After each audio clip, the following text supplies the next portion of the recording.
kabulastugan, hindi malilimutan ang asaran na merong pikunan, lalo na rin ang unang niligawan, unang kabiguan.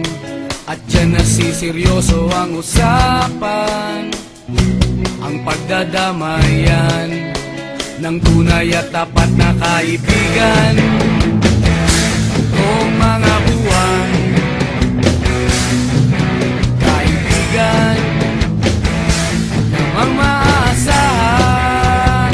Oh, di na tayo babata, edad may di nahahalata.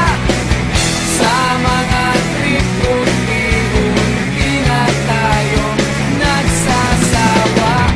Pero kahit ganon, barkadang matatag hanggang sa ngayon. Minsan man magkita, tiyak may kwela, yan ang aking mga tropa.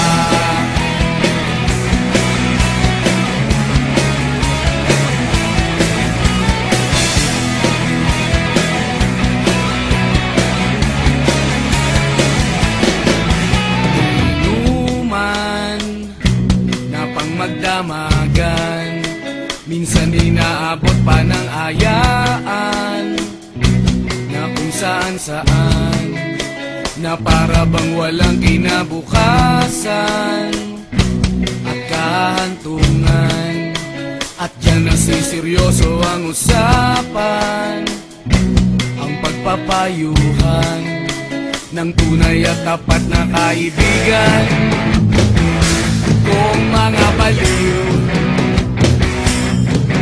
kaibigan namang